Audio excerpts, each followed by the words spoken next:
All right, we're going to go in 10, 9, 8, 7, 6, 5, 4, 3, 2, 1. Welcome to Slippery Rock Sports Forum. I'm Tim Durr, and alongside me are my co-hosts Madeline Williams, Bill Kostkas, and Zach Smith. We're going to do things a little differently for today's show, and now I'll pass it to Madeline to get things started. Okay, thanks, Tim. For today's show, I will be in charge of asking all the questions, and our three panelists will debate about Slippery Rock sports, college sports, and professional sports. Now let's get things going. Our first topic tonight is football. The question is, which of the unbeaten teams' game last night was more impressive, Missouri over Oklahoma or Auburn over LSU? Zach, why don't you start things off? Madeline, for me, it was number 11 Missouri beating Oklahoma, number 1 Oklahoma. They were trailing going into the fourth quarter, 21-20, and they had a major fourth quarter. It was big.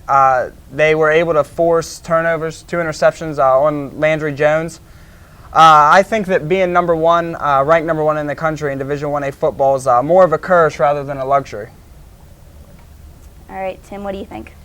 All right, I'm going to disagree with you on that one, Zach. I watched both games in their entirety, and while I saw a lot of good things from Missouri, their offense is amazing. How they're able to run is great, but Oklahoma played a rather sloppy game in some aspects, and the Missouri defense played good. But I really think Auburn defeating LSU was the bigger win and impressed me more personally, because Auburn really was able to do things to LSU that no teams really ever have.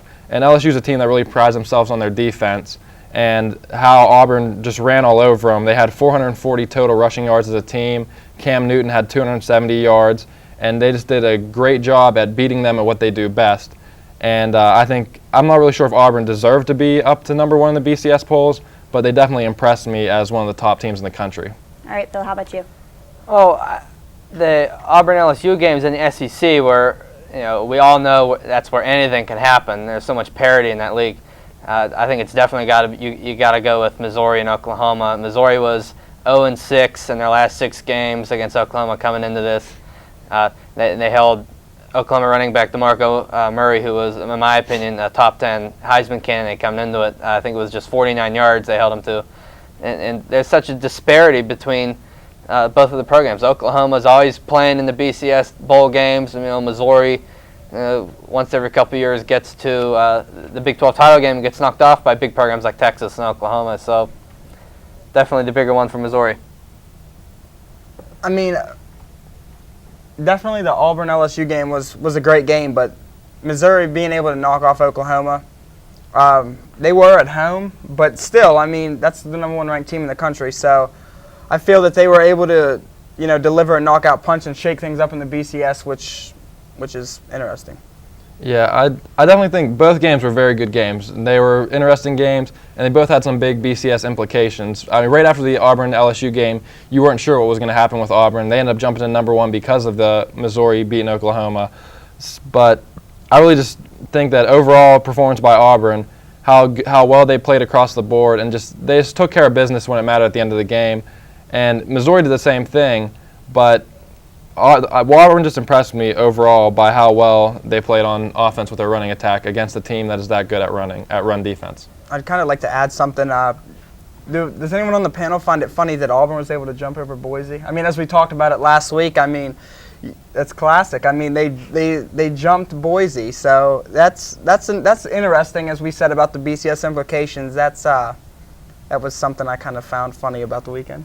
I can understand where everyone's coming from with Cam Newton's play recently. He's playing like a god, let's be honest. But I don't see where LSU is such a powerhouse. Les Miles, let's face it, is not a very good coach. He does something stupid, it seems like every other week now when he's given the opportunity.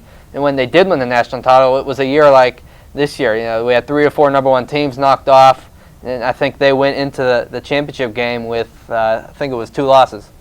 Yeah, what I want to say, the funny part about it is, it just seems like the BCS is so focused on conferences. They won't give Boise State any props for playing as good as they do and beating teams by 50 points it seems like every week. But the bigger thing that bothered me is that Auburn jumped Oregon. Oregon won by like 50-some points this weekend or they actually played Thursday. They won by like 50 points. They've won, I think their closest game was an 11-point win. Other than that, they've beaten every team by like 20 or 30 points. Some games they've won by like 70. And they're just, when you play that good and you're dominating teams, how can an Auburn team who won an impressive game against a good LSU team, another high-ranked team, but they won by 7, and it didn't really come down to the wire, but it took some good effort by Auburn late in that game, and Oregon's just running away with teams. Like, they always talk about style points. That's the main thing everybody's always talking about, and Oregon puts up style points every week, and they don't get credit for that. They stay number 2. It's because the system just doesn't work. Well, and I've said it for years. Well, Oregon being led by LaMichael James, they play in the Pac-10, and that's a very tough conference. Obviously, we all know USC is not going to be a factor, so I mean that really doesn't matter. But that's neither here nor there. But the Pac-10 is a tough conference, and I can see where people would be upset with that. All right, good debating on our first topic. We don't have any official system, but I'll be scoring and giving out the points after each round based on the answers that I received. For that round, I have Zach in the lead with 7, and Tim and Bill, you both have 5. All right, let's transition from college football to the NFL. What do you guys think about the NFL's policy change to the more strictly enforced helmet-to-helmet rule? Tim, you can start it off for us. All right, well, I think that, first of all, we have to pay attention that it's not a rule change, it's just a policy enforcement. That's what they called it. And I don't dislike that they're making this move to, try to make the game more safe and stuff. But let's get real. It's football. It's a fast-paced sport. There's big collisions out there all the time, and it's promoted. It's always been promoted to hit the guy big. Sports Center has a top 10 big hits that they'll show every week usually, and there's always videos. The NFL even sold pictures of big hits before. They had the James Harrison hit online as a photo that you could buy. His hit that knocked Mohamed Massaquoi out of the game. So I think it's the NFL getting with these executive decisions, and it doesn't make any sense to me that they're doing this because it's football. And I understand you want to make it as safe as possible, but it's getting to the point where it's becoming so, it's like flag football almost. Next thing you know, we're going to have flags on the players. You're going to get kicked out of a game if you actually knock the guy down, and it's going to be like we're playing powder puff football or something out there. I wouldn't call it any tightening of rules or stricter officiating. This is the Catholic coming out in me. It's more like an edict that was laid down by Roger Goodell this week. You had guys like James Harrison in the Steelers-Dolphins game. Whiffed on it. He had a receiver lined up, and he just whiffs on the tackle. And you start to think, is that Roger Goodell on his or Ray Anderson on his shoulders saying, "Don't do that"? It's getting to the point where I'm getting upset. It's non-football people in the NFL's front office saying, here's what we need to do, this is what we need to do to make players safe, and it's not anyone that's actually been on the field. Where's DeMaurice Smith and the NFL Players Association on this one? I haven't heard from them at all this week.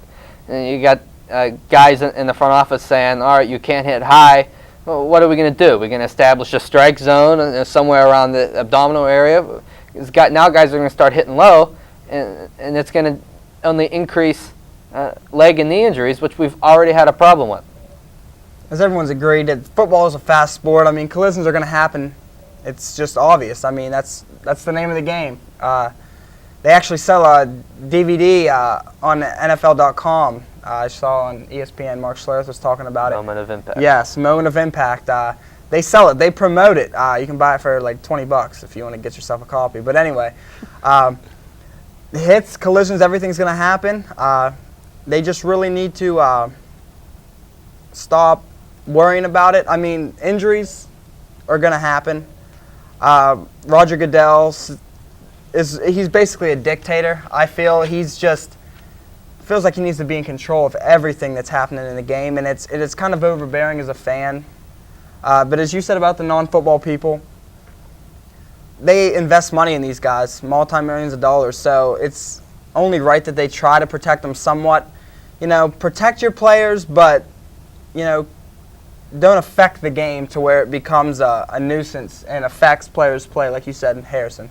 Yeah, definitely. I agree with you on that, Goodell, it's like he wants in everybody's business. We see it's like you're getting called to the principal's office now whenever you do something. He's calling for all these meetings with certain players when they do something wrong, and it's really like he's trying to be like their dad or something like that and try to be like a father figure when he should just be overlooking what happens on the field. I understand things happen off the field and you have to take care of them because you're representing an organization.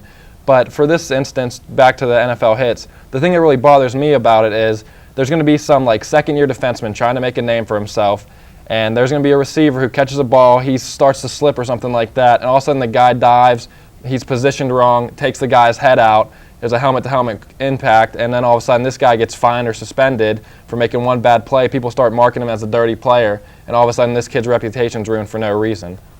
I think Zach made a good point on the NFL profiting off of pictures and videos, and DVDs of these hits that that they think we need to remove from the game. But I don't understand that they say that all of this marketing and selling and profiting of the pictures was done by an outside party, but this is a league that's worried about its reputation with the public more than Walmart is. If you're putting the shield on something and you're selling it, they're going to know about it. So I'm not buying that.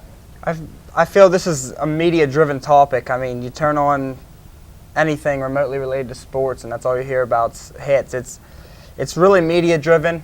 Like you said, as far as Goodell going to the principal's office, he has to, somewhat keep the integrity of the game. I mean, you don't want guys being paralyzed. You still want to keep it safe for everyone, but don't affect the competition. I mean, like I said earlier, injuries happen, so it's part of the game, and some players, are going to change their styles. Others aren't. Others are going to take the fine, the suspensions. Suspensions aren't right. I don't feel they should go that far with it, but they're going to do what they're going to do, as obviously has happened before. I also think it's kind of hypocritical of the NFL and the owners if they are worried about players' safety of whom they invest in, because we've already got a strike pending. We might have a lockout because they want the players to take less money, and they want an 18-game regular season schedule, which could only increase injuries. But I can go all day on this hitting BS because if you want to read more about it, in my opinion, just go to PittsburghSportsOnTap.com. I've been writing for days about it. One little thing I want to add at the end is just the thing is, and the NFL is a business. So that pretty much answers all your questions as to why they're contradicting themselves with the big hits for this, and then they're selling this, but they're defending that. It's all a business in the end. They're trying to make money, and we can sit here and talk all day about it. But I guess I'll let Madeline take control. All right, let's take a quick look at our scores. Bill, you're in the lead. You have 11, and you two fools, you both have 9 right now. All right, let's spend some time on the Slippery Rock Sports. We'll start off with the cross country team. What are the men's expectations and the women's cross-country team's expectations in the PSACs next week? Bill, you can lead off on this one. We all know that both the men and women have had a lot of success when it comes to the conference meet. It's the most important meet of the year for both teams. A couple of names you need to look for this week. Crystal Bernick for the women she's been the highest rock finisher for every race that she's competed in this year. They're going to get Jen Hart back, who is pretty much a running god when it comes to cross country, and anything she touches has All-American written on it. The men, I think they're the lower favorite between the two, but they're going to need a big day from Brian Ulrich and Jason Leonard. And that's what it comes down to for both teams is, if their runners decide to show up, the women have been staying pretty consistent with how they've been doing in their events, and the men they just need to finish strong. Both teams need to finish strong going in to keep their mentality right for the PSAC championship. Yeah, I think that when you look at it, Brian Ulrich, Crystal Bernick, that's the two people that are going to be the main focuses. They both ran extremely well this season, and the one thing that doesn't really worry me, but it's something that I think we should look at, is that the men are going to have 3 weeks off before the PSAC, and the women are going to have 2 weeks. And it's interesting because, running, it's something that it's a sport where you can go out and run any day, and you can stay in shape. But it's that mentality of being out of a actual competition for a few weeks that worries me a little bit, that they're not going to be 100% ready when it comes time. I mean, for the cross country season, you have 2 full weeks in between meets. You know, they'll run 1 week, then the next weekend you're idle, and usually the next week you're running again. I don't think that's going to play too much of a role. The thing that's going to